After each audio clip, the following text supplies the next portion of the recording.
Yo guys, Theo here on Common Sense.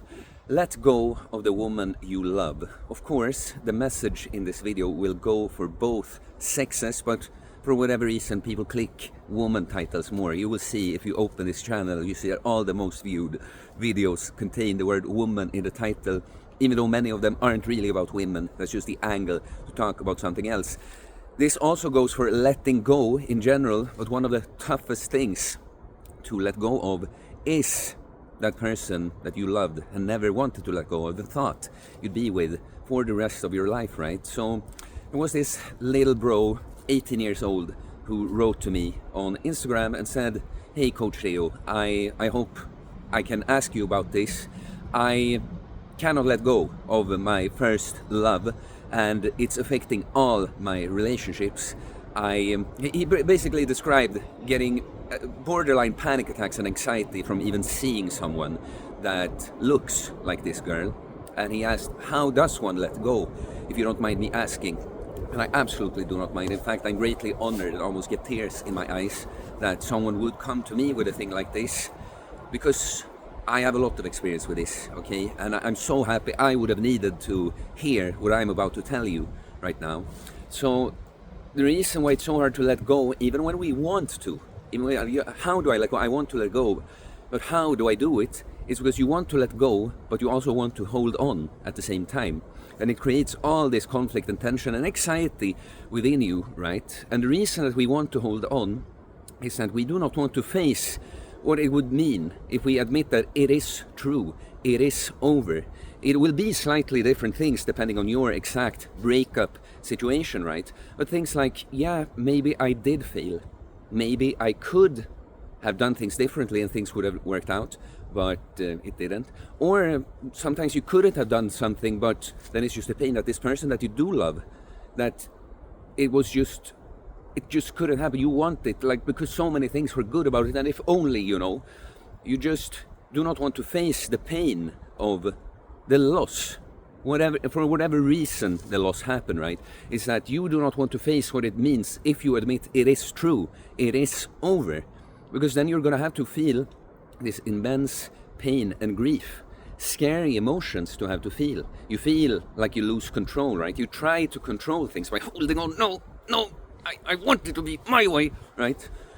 But of course, this controls you then, okay? It runs you like this, and it's going to affect all your relationships. You're going to be insufferable to be around because you're just going to be thinking and talking about this all the time. And if not, you're just going to be a shadow of yourself. You lose yourself when you feel dependent on this other person, the thing working out for you to function properly, right?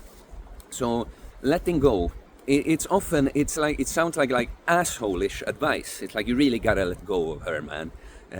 It's like, oh yeah, well that's great advice, man. I'll just do that then, But letting go, if you think of it as a light switch, it's less like one you just click and the light goes out. It's like a dimmer you gradually turn. You have to make that decision that, okay, I'm going to turn that dimmer and face the pain, the grief, and the loss, okay? You might have to cry. You might have to take on less for a while. Like I told this guy, you have to try to stay active, work on yourself. The gym would be a great time to get into at a time like this.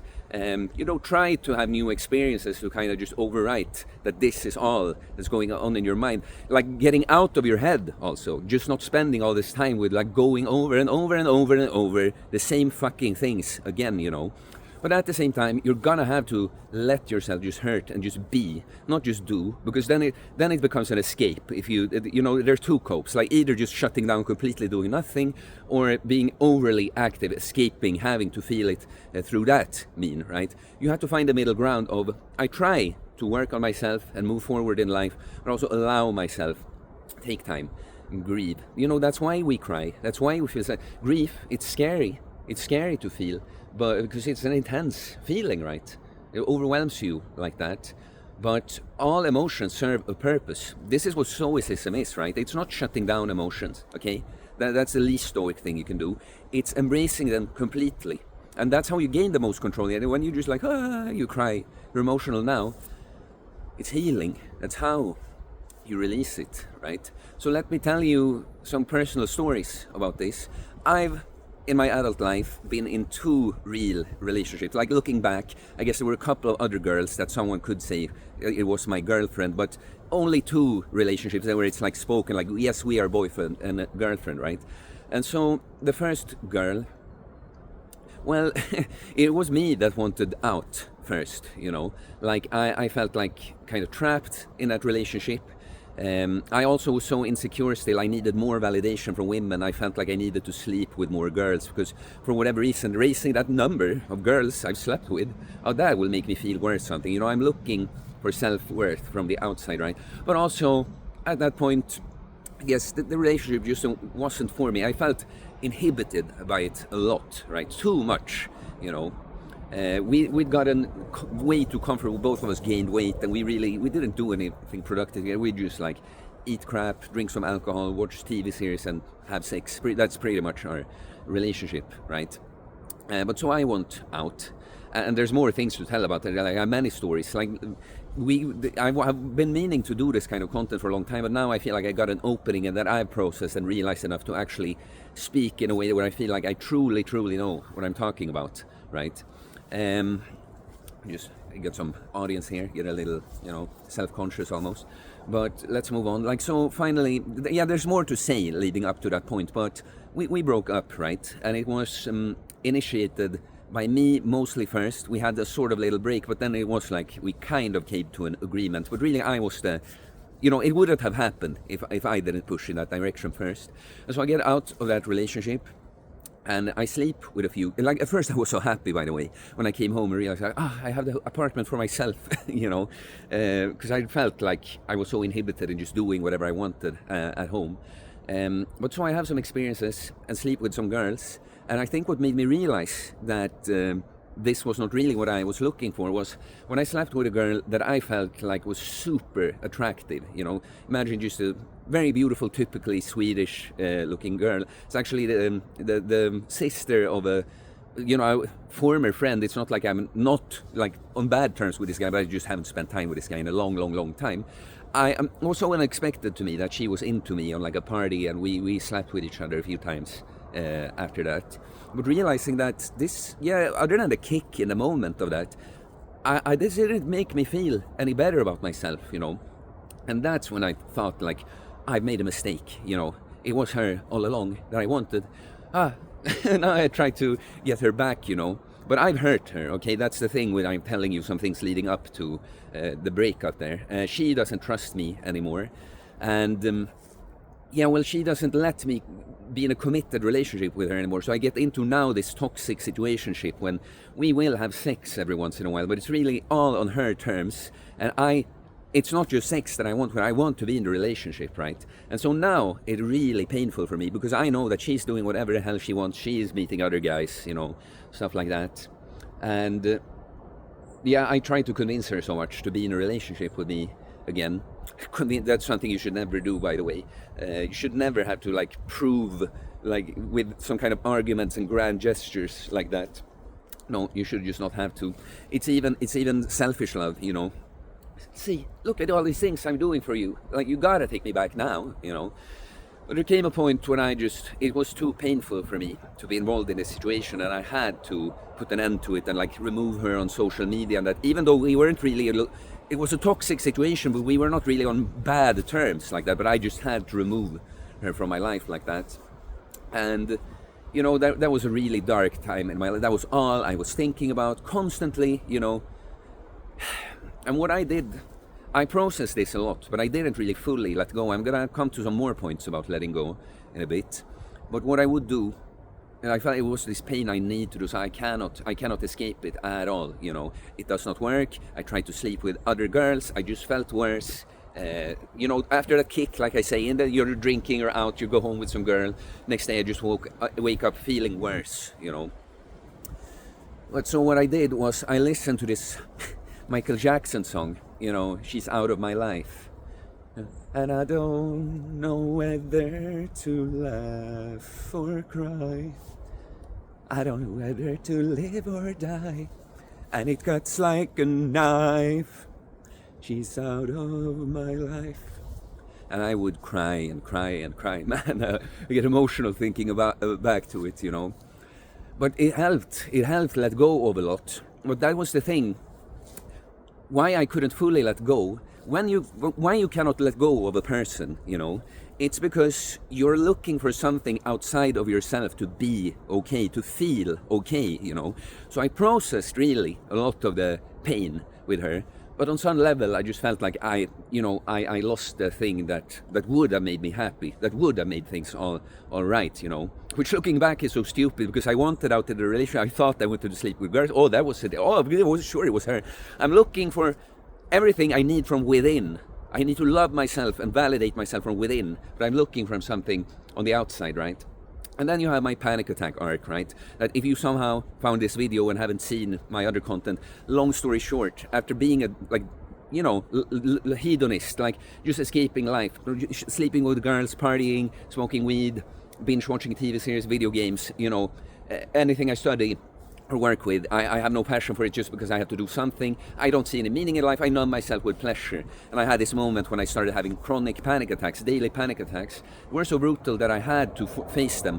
And I managed to, after months, like overcome this, right? And now I gained so much self-love from myself. Like I had to face that fear that people will abandon me and think I'm a fucking freak and don't want anything to do with me if they see me freak out like this in front of them.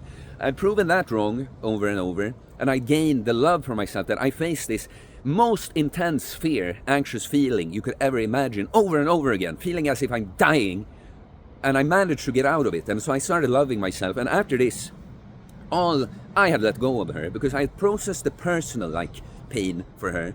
But now realizing that what I was looking for outside of myself, it had to came from within all the time. I had to put in this work for myself, become someone that I love, become someone that I'm proud of, right? So that's also part in, like, you can process the individual relationship, but if you still feel like there must be something outside of me that keeps me like unhappy because I lost that, right? Then that's the last part. You gotta find something from within, right?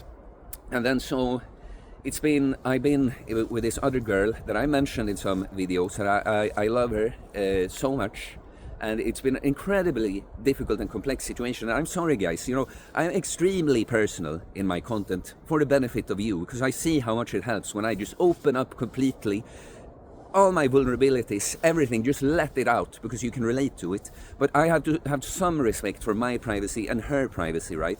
So I wish I could tell. There's so many stories and things to learn from all of that, but you just gotta have to trust me that one day either she and I will tell you together, or I'll have to tell you by myself, right? Because, well, it's been. And you know, you just have to take me for my word when I'm being vague and that I'm not a fucking simp, that I'm not hung up on her. That's not the point, you know.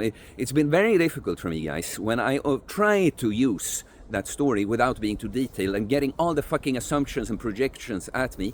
Every one of you that like think you know what's up, you know, if you have any shred of decency within you, you'll feel like a fucking moron and apologize if you knew the truth, okay? So please just trust that Big Bro Theo knows what's up with all of this. So there was a long time, because it's a very, very, very difficult situation, okay? You would get it. There was a long time when I could not let go, when I felt like I need this to work out. I just need to get to fix it, or else I won't be okay. I felt it for so long, right? And it's because I don't want to make this video too long, but that I had to work on myself and still look at, you know, what was my problems in this situation? What did that reveal to me, you know? And it was not until I came to a point when, yeah, well, you know, I realized enough what it was, that the ways I felt I was lacking, and started giving that to myself, validating me for certain things myself. When I felt like, you know what, I love her, I would love for this to work out, but I'll actually be okay anyway. And I really learned to not be in a relationship unconditionally, but love unconditionally. I am just happy knowing that she exists and that I get to love her. We have sort of a long-term, we have a, you know, agreement, understanding, and a long-term vision that would be beautiful if it worked out. But I am going about my life as if, you know, no, I'm fine with it now. But it took immensely to have. I need to let go of this. I need to find what it is I'm holding on to, what it is that I'm trying to get by like fixing this that I'm not giving myself, right? And so I'm thinking just the last little thoughts on this. I guess, it was just interesting because I made a post. I shared these messages with a young guy that I mentioned at the start. And some of you are like, oh, that's good advice, but this guy, he sounds like he has bigger troubles. Maybe he should see a therapist. I'm like, I honestly don't get offended by it at all, but it's just so stupid and annoying in this world that everyone thinks like, oh, a therapist, someone that has read a lot, heard a lot about theories about trauma and psychological issues and stuff. Like, it's, I don't invalidate therapy as a concept, but honestly, most of the time, someone that just thinks like, oh, I really like to help people like that, and they just read a bunch of fucking stuff. It's so frustrating, that people cannot get, like, obviously a guy like me that has all the experiences and found some great fucking solutions to it. Like, I had fucking PTSD, anxiety, like, just like that guy. It's so like, of course you should listen to me and not just some fucking bookworm that has read a lot of theory about all of this. Would you go, if you had panic attacks, for instance, would you go to someone that knows in theory, oh, it's a fight or flight response in the nervous system, never had any experiences like that themselves or overcame them themselves? It's the same thing with like fucking science-based fitness, Like, it's not the exact same things. Many times those guys have results in that, but the point is with this, when people overly focus on the theories and ideas of things, thinking, oh no, but they're educated on things that, it's not just some experiences, they're educated on all these things. You have to realize, when you have certain experiences, I haven't learned about just one thing. It's so many things, guys. But yeah, I'm just thinking, yes, this is the last little point I wanted to make, because it can feel so many times like, why did this have to happen though? Okay, I have to let go, but why did this have to happen? The thing is, all relationships in our life, they happen for a reason, okay? It's extra clear with like that first ex that I, to explain it to you, because I wasn't looking for a relationship and I just caught feelings for her unexpectedly, So there was something I needed from that experience. She needed something from me, right? Looking back, now when I have further experiences further down the line in my life, well, first of all, after the panic attacks, I just had to feel that way about her to realize that I was never about her at all. It was actually something that was lacking from within. But now, further down the line, having other experiences, I've been able to see that certain traits have been present in the girls I traditionally have been drawn to. A certain masculine side, and that's something you get into. People really have no fucking clue what really feminine and masculine is anymore. It doesn't mean that the girl isn't feminine at all. Like, this girl was very feminine looking, but certain traits, right? And often a bit scared of emotional intimacy. And it's like, I can come and balance this out by being the way I am, just completely expressive with all that, But so the point is that you might not see it yet if you're going through this, but if you choose to go down this very difficult path, let me tell you, 99% people, they never do this. They never let go. They build up walls and defense mechanisms that they don't truly get to the bottom of it. And that's why people will at certain time, it will explode and come out in some kind of way, some kind of, not beneficial mechanism will come out of this. But if you choose to go on this extremely difficult path of letting go of a relationship or whatever it is that you are holding on to, even if you cannot see it right now, you have to trust that. Keep turning the dimmer, keep going there, right? Cry when you have to, reflect, all of this. There will come a day when you realize exactly what happened, and you're so, you can now no longer, whatever it was, you arrive at a point when you're so happy in the here and now, and you see that everything that happened up until this point had to happen exactly the way it happened. That's when you completely let go. Okay, guys, I hope this was a good video for you. Please like and comment. I'm sure you can tell some interesting. Please share your stories, guys. It's not just my story. It helps everyone when you share your stuff, so please do it. I do holistic bodybuilding coaching, getting jacked and stacked mentally, physically, spiritually, working on ourselves on every level. These kinds of things, guys, I do work with guys on my elite program with. All this, I'm sorry I don't have the therapy degree. I just have these all fucking great experiences and stories to tell you. So if you're interested in getting jacked and stacked on the inside, in the heart, in the mind, in the body, Send me a DM on Instagram or email me. It's in the description below. I'll get back to you with my different program options. You can pick up my training book. That one is focused on the physical side of things, but with the philosophy and mindset that goes along with it. And please subscribe for more content about fitness, fast losing weight, building muscle, self-improvement, stoicism, mental health, philosophy, spirituality, mindset. It is a mindset, guys. Let go of the one you love. Peace.